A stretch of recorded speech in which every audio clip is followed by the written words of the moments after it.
Hello' everyone, দীক্ষাছ cooking and ব্লগছলৈ সকলোকে স্বাগতম জনাইছোঁ।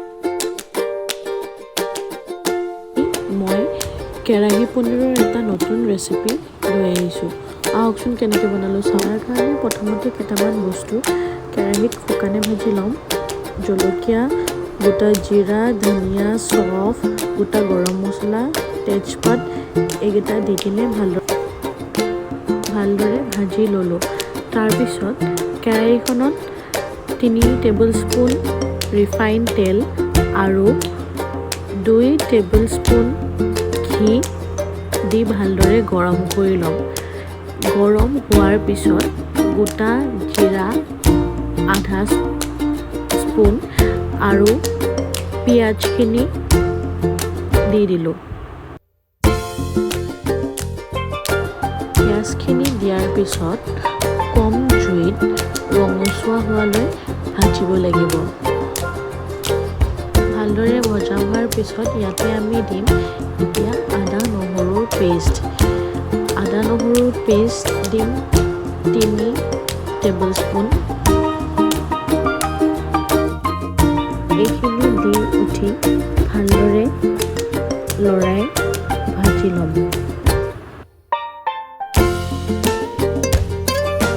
এতিয়া 3টা বিলাহী পেষ্ট কৰি লৈছিলোঁ, এইখিনি দি ল'ম। দি ভালদৰে লৰাই ভাজি ল'ম।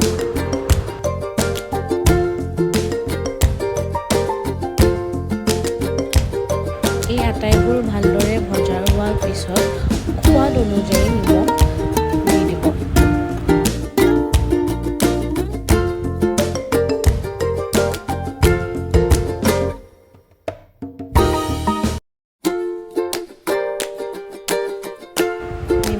তাৰ পিছত এতিয়া কি ধুনীয়াকৈ তেল বিৰিঙি উঠিছে চাওকচোন।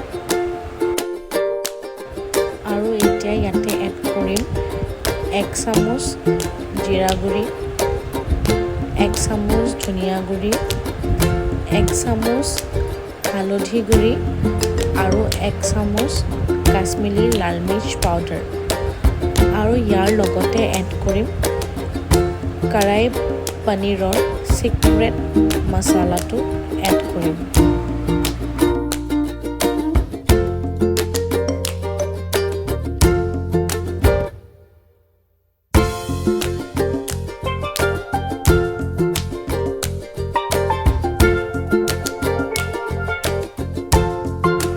তাৰপিছত আটাইবোৰ ভালদৰে ভাজি ল'ম। এইখিনি ভাজি উঠাৰ পিছত অলপমান পানী এড কৰিছোঁ মই, একদম অলপমান। এয়া দেখিছেনে মছলাখিনি ভালদৰে ভাজ খাই গৈছে। এতিয়া আমি আন এখন পেন অলপমান তেল দি তাতে স্কুৱেৰ চাইজৰ কেপচিকাম, বিলাহী আৰু পিঁয়াজ দি ভালদৰে ভাজি ল'ম। এইখিনি অলপমান ৰঙচুৱা হোৱাৰ পিছত তাতে আমি পনীৰখিনি দি দিম।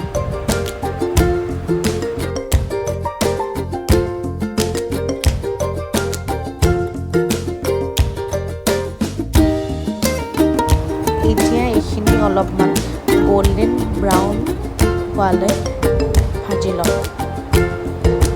এতিয়া হৈ গ'ল এইখিনি ভজা।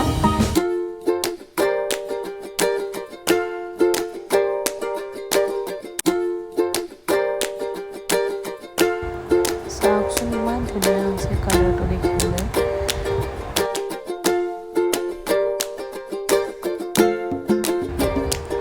এতিয়া মছলাখিনিত পানী দিয়াৰ পিছত ধুনীয়াকৈ তেল বিৰিঙি উঠিছে। এতিয়া ইয়াতে ফ্ৰেছ ক্ৰীম দি দিম। ফ্ৰেছ ক্ৰীম দি অলপমান লৰাই দিম। চাওকচোন কি ধুনীয়া হৈছে কালাৰটো। এতিয়া ইয়াতে দিম মই এচামুচ বেচন। বেচনখিনি দি ভালদৰে লৰাই দিম।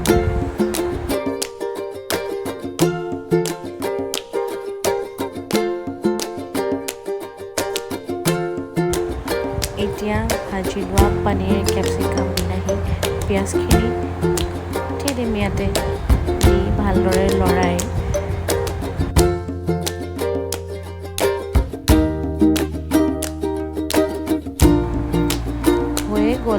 Recipe ready. এতিয়া এইখিনি ভালদৰে লৰাই শেষত অলপমান কচুৰি মেথি আৰু দীঘল দীঘলকৈ কাটি লোৱা আদাৰ টুকুৰা কেইটামান দি পৰিৱেশন কৰিবলৈ দিম।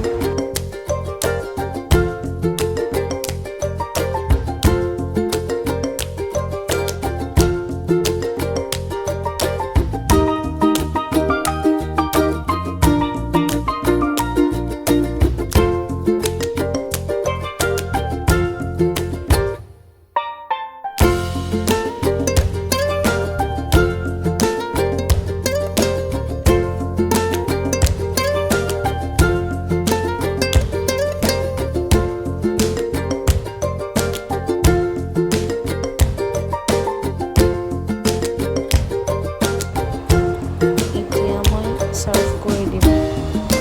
চাওকচোন কিমান ধুনীয়া হৈছে কালাৰটো আৰু খাবলৈও খুবেই টেষ্টি হৈছিলে। আপোনালোকে বনাই চাবচোন আৰু বনাই উঠি কেনেকুৱা হ'ল মোক কমেণ্টত জনাবলৈ নাপাহৰিব। আজিলৈ বাই বাই।